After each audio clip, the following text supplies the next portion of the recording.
Once your UCI is complete, it's time to deploy to a touchscreen.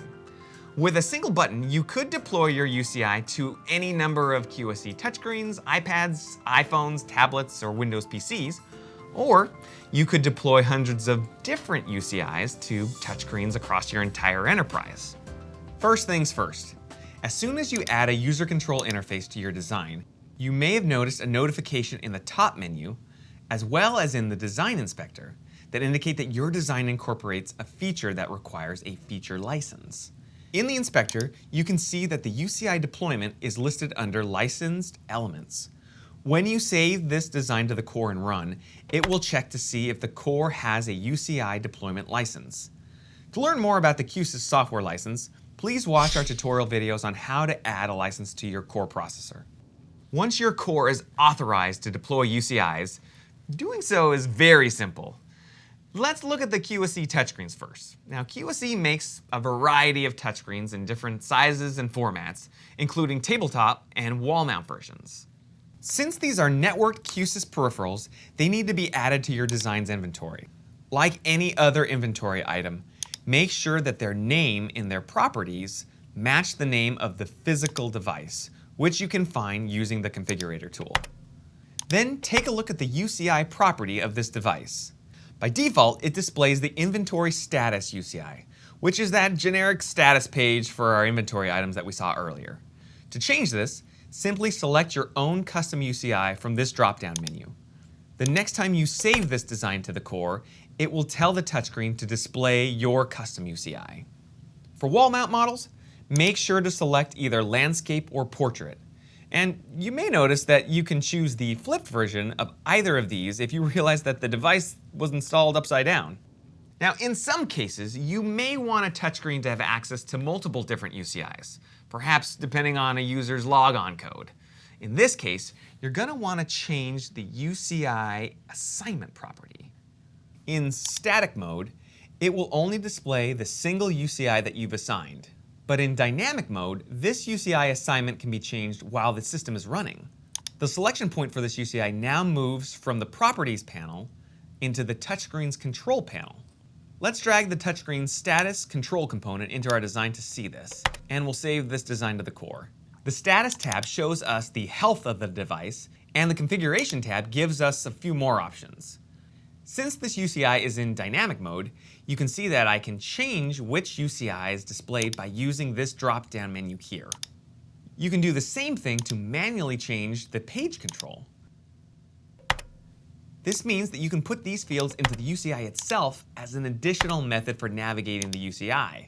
Or you can capture the states of these controls with a custom snapshot, which would let your user change the UCI, page, or any number of other controls in the design at the same time. Also in this area, you can adjust the brightness of the backlight on the touchscreen. You can adjust the number of minutes before the screen dims to half brightness or turns off.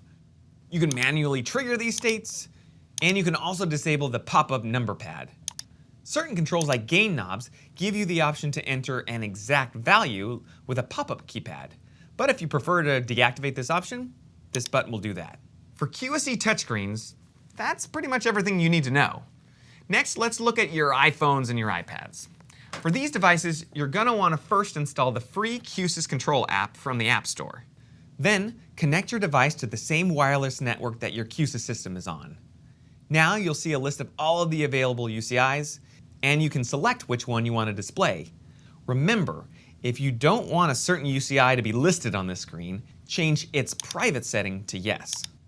You can also access a UCI from a networked Windows desktop or tablet.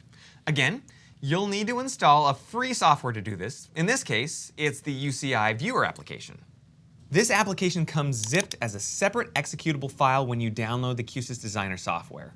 When you launch this standalone application on your Windows device, you'll see a list of available UCIs on the network.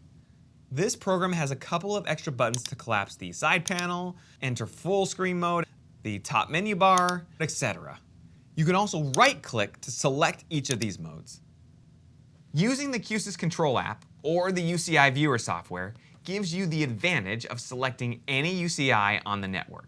But there is one disadvantage. I showed you that you can manually change the UCI or page that is currently displayed on your Q-SYS native touchscreen within Q-SYS, because you have a component that represents the exact physical device. This loads a snapshot that might reset every touchscreen to a welcome screen or log every user off at the end of the day. You get the idea. But there's no corresponding component for your iPad or Windows PC. So how can you control that device from Q-SYS? Don't worry, we thought of that. For this case, you're going to go to your inventory and you're going to add a UCI viewer. Both the Q-SYS Control app and the UCI viewer software can be configured to sync to this UCI viewer, which can then in turn be controlled within Q-SYS. In the Windows application, this is very easy. Simply select UCI viewers rather than UCI names, and you can sync with the UCI viewer component of your choice. For iPads and iPhones, you actually need to navigate to your device's settings screen and then find the entry for Q-SYS Control. Here, you'll find an empty field called UCI Viewer Name. Be sure to enter the exact name of your UCI viewer from the design into this field. Now when you connect, your device will sync with that UCI viewer and behave like a touchscreen that can be controlled by Q-SYS. And that's it for deployment. Don't forget that you can and should test your UCI in emulation mode. You don't need a UCI deployment license to do this, and you can even do it without a core. So now we've shown you all the tools that you have at your disposal to build, customize, and deploy that UCI, but just because you have a hammer and a chisel doesn't mean that you can make a sculpture. Eh? So in the next videos, we'll dive into some basic concepts on how you can make your UCI easy to understand and navigate with the user experience in mind. Let's take a quick break and we'll see you next time.